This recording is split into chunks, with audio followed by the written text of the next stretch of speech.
Happy Thursday. Today is Thursday, July the 8th, 2021. Today's daily Bible readings come to us from Psalm 24, Exodus 25, 10 through 22, Colossians 2, 1 through 5, or you could have read Psalm 85, 8 through 13, and then Amos 2, 6 through 16, and again, Colossians. I'm going to take a look at Exodus 25 and talk about the mercy seat. What was the mercy seat? Basically, it was the lid that sat on top of the ark. So why not just say that? Why not just call it the lid of the ark? I don't know, mercy seat sounds better. But anyway, they kind of did, but things are complex, a little complicated. When you look into it, if you go and you research this, say you get you go get a Bible dictionary and you look up mercy seat, you look into it and you find out that the word might have just literally meant lid.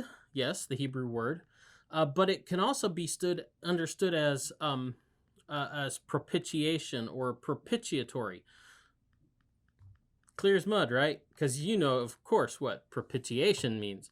It means to make things favorable, or to put things adjust, set things up so that things are looked upon in a favorable light, or so that someone is favorably inclined to you. So, say you had a rough relationship with a person and you did something to make propitiation towards them, right? You went out of your way to make an apology, to do things for them, and to show that you were earnestly and sincerely sad, to propitiate them. In other words, to get them to look more favorably upon you.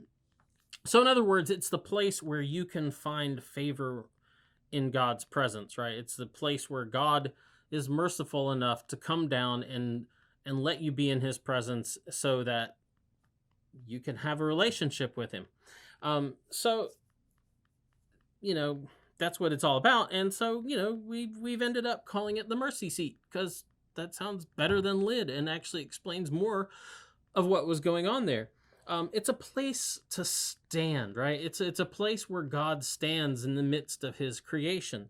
But the interesting thing is that there is no actual seat on the mercy seat, right? It's basically a solid gold plate upon which the presence of God could descend and stand among his people. So when he would show up in the pillar of fire, once the Ark of the Covenant was built, when he would show up in the pillar of fire, by night, and the pillar of cloud by day, he would descend and it would hang out there on the mercy seat in that spot on the top of the ark, with, by the way, the words of his covenant underneath, the law of the covenant, and under his feet, as it were. So he could just show up and stand among his people.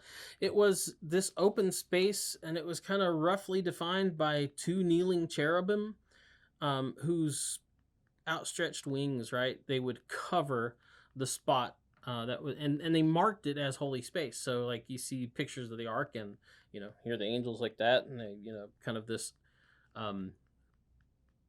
position this of reverence, right, towards God. And then they marked it as holy space. So the ark was really, if you think about it, it was a footstool for God. And he wasn't hemmed in by it or controlled by it.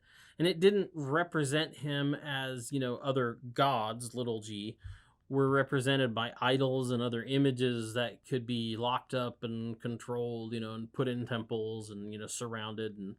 And he was free to move. There's an interesting quote by a guy named Samuel J. Schultz. Nothing to do with Peanuts or Charlie Brown, sorry. But he has this quote where he talks about the mercy seat.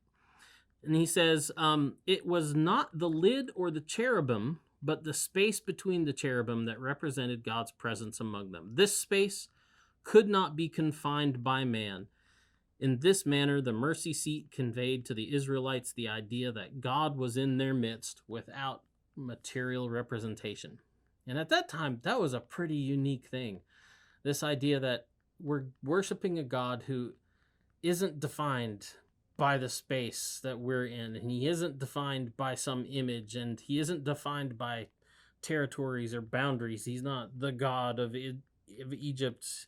He's not and he doesn't, he transcends all these boundaries. As a matter of fact, he goes into Egypt and kicks Egyptian hiney and takes names.